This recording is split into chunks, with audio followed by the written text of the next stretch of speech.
l'âge de 14 ans, j'ai commencé mon premier apprentissage où j'ai eu la chance de faire une école hôtelière à Paris. Et puis, après cette école hôtelière, j'avais pas envie de rester en France. Alors j'étais trop jeune, hein, je suis sorti avec mes diplômes assez rapidement, à 16 ans et demi. Et puis, j'ai dû rester encore un petit peu à Paris pour travailler jusqu'à l'âge de 18 ans, parce que c'était mes parents encore qui signaient mes contrats, je suis encore un jeune cuisinier. En 91 ou 92, je voulais faire les JO à Albertville, je me suis dit c'est un bon moyen de partir et de dire, voilà, on s'en va et on va faire un bout de brousse. Au final, je me suis retrouvé en Suisse, à Neuchâtel, et j'ai fait la première expérience en Suisse dans un hôtel 4 étoiles, où j'ai commencé à apprendre un petit peu la cuisine de ce qui se faisait à l'étranger. Je trouvais intéressant de continuer sur cet axe-là parce que je voyais plein de débouchés que je voyais plus en France. Et puis, normalement, je suis resté en Suisse encore 18 mois de plus avant de revenir en France pour faire mon armée, on va dire. Donc, j'ai fait encore l'ouverture du Parc Hôtel à Fribourg à l'époque. J'avais déjà fait plein de belles boîtes comme ça en France où j'avais travaillé des grands chefs. Et je trouvais très intéressant de continuer sur cet axe-là. Je crois que c'était un bon débouché jusqu'à temps que je rencontre des gens en revenant en Suisse, presque une année après avoir fait mon armée, qui m'ont ouvert un petit peu les yeux. Donc je continuais pendant encore un long moment sur cette cuisine d'hôtellerie, restauration de luxe, de produits de luxe, tout ça. Je la trouvais pas ennuyante. Je croyais que c'était une des super cuisines du monde, puis qu'il n'y en avait pas vraiment d'autres qui étaient intéressantes. Puis en rencontrant des gens qui m'ont mis un petit peu sur différents axes, j'ai vite compris que au final, on faisait la cuisine que d'un seul chef. Ok, bref. Depuis ma tendre enfance de cuisinier, moi j'avais voulu faire l'école hôtelière de Lausanne. Mes parents n'avaient pas vraiment l'argent à l'époque pour le faire, donc je me suis dit, un de mes buts c'était de rentrer à l'école hôtelière de Lausanne. Bon, bref. J'y rentrerai pas comme élève, j'y suis rentré au bout de quelques années en tant qu'enseignant. J'ai rencontré un groupe qui s'appelle SV Group à l'époque et qui me dit écoute, nous on a un projet sur la Suisse romande, il faudrait monter le projet initial sur un des établissements qui est à Genève. À l'époque, je vivais à Blonay. Et ils me disent, j'ai rencontré Gilles Pétola à l'époque, qui était le directeur du groupe en Suisse romande. Il me dit, écoute, nous, on veut revoir toute la partie de tout ce qui se consomme dans notre restauration. Donc, on a deux parties de groupe. On en a une qui est en Suisse romande avec une façon et un estomac qui mange différemment de notre groupe qui est en Suisse alémanique. Et puis ça sera un axe que tu ne devras pas négliger.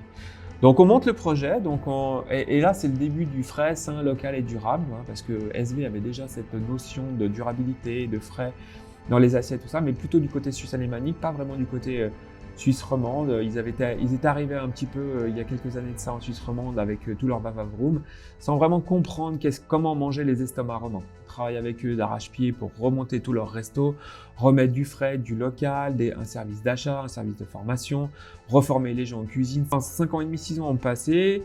Je pars au HUG, je monte une de leurs dernières cuisines. Ça m'intéressait de voir qu'est-ce qui s'était passé dans ces cuisines de restauration hospitalière. Généralement, quand on va à l'hôpital, c'est pas pour bien manger, ça on le sait. En tous les cas, c'est pas pour ce qu'on y mange. Et puis, ça m'intéressait de voir un jour, en tous les cas, avant de tomber ma veste, si ça devait arriver, qu'est-ce qu'ils faisaient dans ces cuisines. Puis la diététique, j'y étais déjà très intéressé parce que je travaillais depuis 2004 avec toutes les fédérations de différentes équipes olympiques. Et puis là, j'ai eu l'occasion de pouvoir encore améliorer mes compétences et mes connaissances. On met en place donc toute cette nouvelle cuisine, on ferme 2 cuisines, on n'aurait plus qu'une, avec une distribution de logistique sur 17 bâtiments, hyper intéressant. Et qu'est-ce qui se passe au bout de 2 ans? Voilà, le but est atteint. Je relance les dés, hein, c'est un peu le poker, hein, c'est un peu l'histoire de ma vie, c'est souvent des coups de poker comme ça.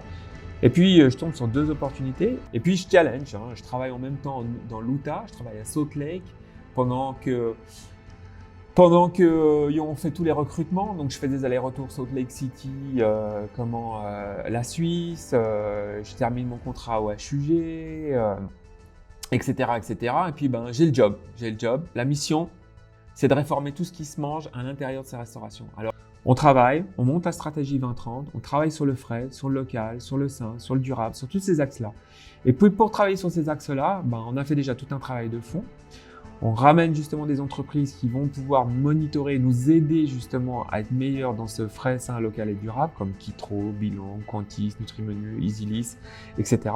Et on travaille sur l'aspect économique, écologique. On travaille aussi sur la com avec les étudiants, on ramène les étudiants dans notre travail, ça c'était important pour moi. Les grandes associations, les petites associations, on les écoute, on les entend, on utilise leur temps aussi pour nous aussi, c'est-à-dire qu'on les fait travailler sur nos propres projets où au final, Pour moi, les étudiants, ils n'étaient pas du tout intégrés dans ça. Ils étaient complètement écartés. C'est les plus gros utilisateurs des restaurants et on ne s'occupait pas de ce qu'ils mangeaient non plus. Je donne un exemple. Avant, si vous vouliez manger végétarien dans nos restaurants, ben, on vous poussait la viande, on vous donnait les garnitures. C'est vraiment pas sexy du tout, on n'a pas envie d'en manger.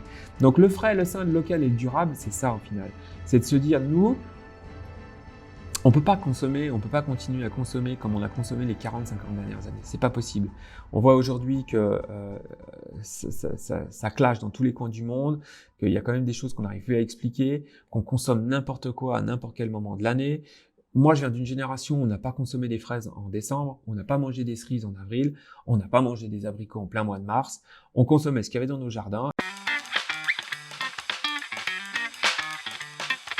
Une journée qui se passe bien, c'est une journée qui va bien avec mes enfants, mon épouse, et ça c'est super important pour moi, la famille.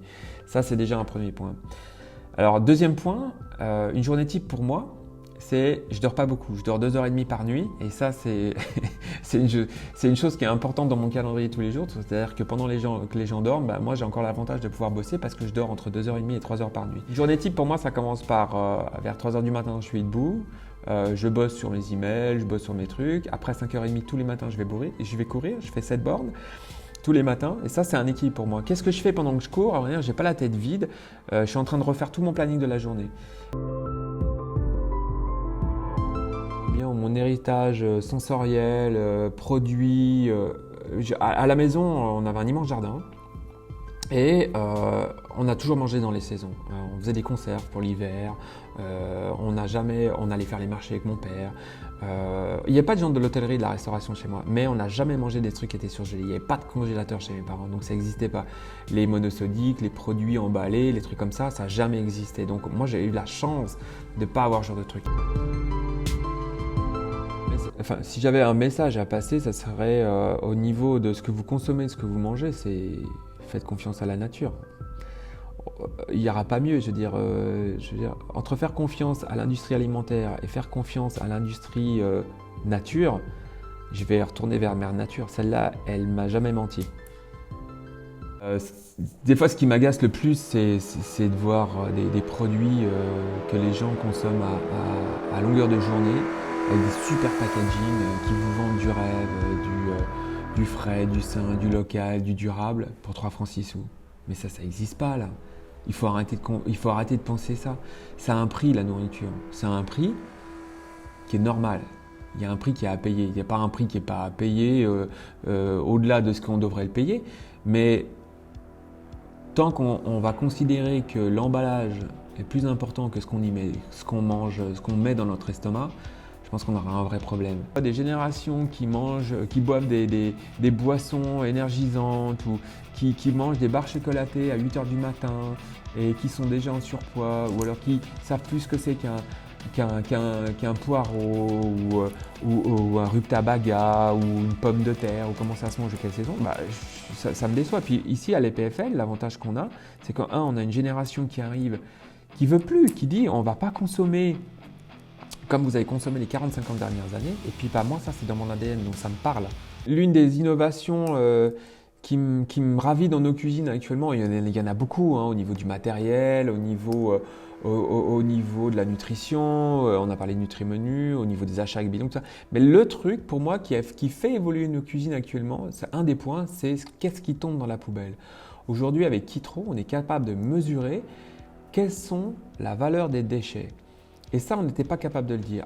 Dans les cuisines, donc de tout ce qui est déchets qui serait encore consommable, donc c'est-à-dire quand on produit trop. Et ça, c'est important parce qu'aujourd'hui, on a encore trop de cuisiniers qui surproduisent ou alors qui régénèrent beaucoup trop pendant le moment du service à des températures qui ne sont pas du tout en adéquation avec ce qu'il y a dans les fours. Et qu'est-ce qui se passe à la fin du service? Poubelle. Aujourd'hui, il y a des photos. Et puis ça, on est capable de retendre le cadre. Et puis, il y a les retours plateaux des étudiants, des clients dans les restaurants. Ça, c'est important parce que ça nous donne une bonne donne. Ça nous donne de l'information sur ce que les gens mangent pas, et puis pourquoi ils ne le mangent pas. Et puis, grâce à Kitro, ils nous disent, OK, aujourd'hui, sur tel menu, vous avez mis tant de kilos d'épinards à la poubelle, tant de kilos de saumon à la poubelle par rapport à votre menu, tout ça. Il y a eu une perte de francs de temps, il y a eu une perte du temps du cuisinier de tant de temps, il y a eu une perte de CO2, il y a eu un brûlage du CO2 de tant de pourcents. Et pour moi, c'était un des outils qui manquait dans nos cuisines. En poussant le bouchon avec Kitro, ils sont en train de vraiment innover. On leur a ouvert un laboratoire à l'école, ce qui va être une grosse accélération pour eux. On offrira une solution, on dira aux gens, ok, on ne fait pas que de pointer là où vous ne faites pas bien, mais on vous dit, on est en train de créer comme des doggy bags où vous pourrez prendre ce qui reste dans votre assiette à la maison pour pas que ça soit jeté dans la poubelle de ce restaurant-là. Aujourd'hui, on a bouclé la boucle. L'aspect nutritionnel, l'aspect achat, l'aspect fluide, tout ce qu'on utilise dans nos cuisines et l'aspect poubelle. On n'a jamais mesuré ces poubelles.